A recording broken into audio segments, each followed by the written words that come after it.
présumé commanditaire Cobra, sans observation. Bagada,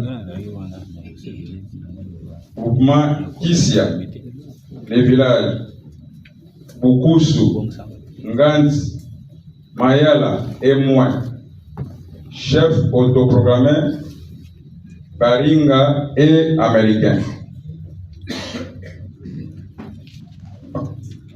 Les tableaux ci-dessus présentent la localisation des villages qui sont occupés par la milice Mobondo, notamment ceux constituant les bastions et les présumés auteurs. Notons par ailleurs, les Téké ont vidé complètement leurs villages respectifs qui sont actuellement occupés par la milice Mobondo. 3. Recommandations. Point A. Sur le plan juridique.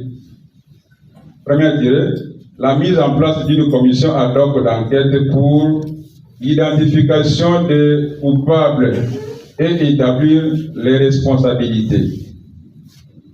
Deuxième tirée, organiser le procès public contre les auteurs, co-auteurs des atrocités et leurs complices dans le plateau de Batéké et dans toutes les contrées victimes des actions de la milice Mobondo.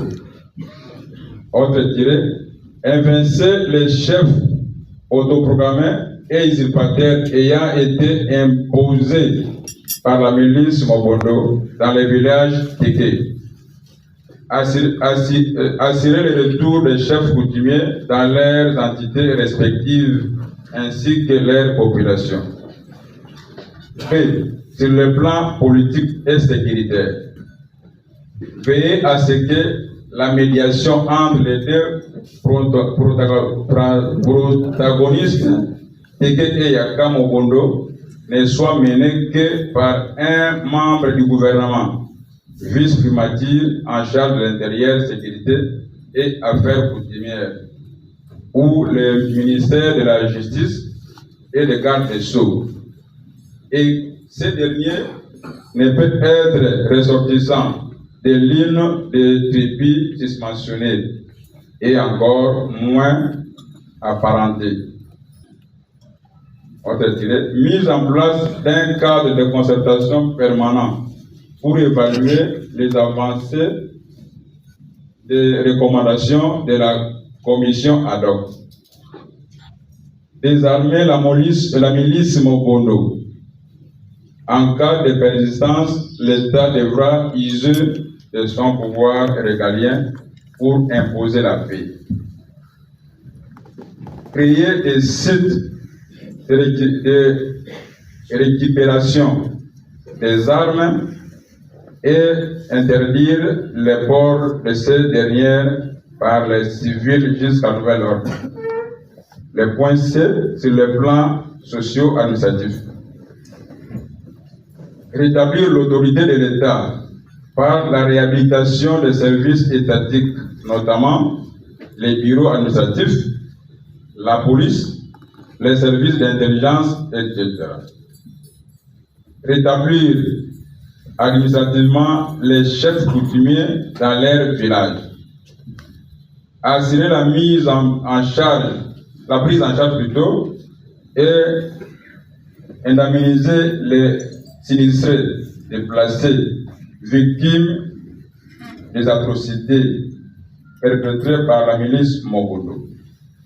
Identifier les fermiers pour leur régularisation administrative par rapport à leurs droits de propriété, car certains se font passer pour des chefs coutumiers. B. Sur le plan psychosocial, accompagner les victimes des atrocités par les psychocliniciens. Et sur le plan coutumier, il est important de prendre en compte la dimension coutumière avant la réconciliation entre les deux communautés.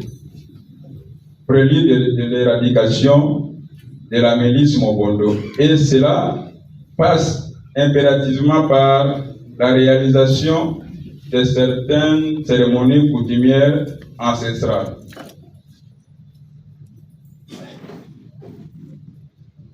Ces cérémonies ont trait à la purification des terres, retour des chefs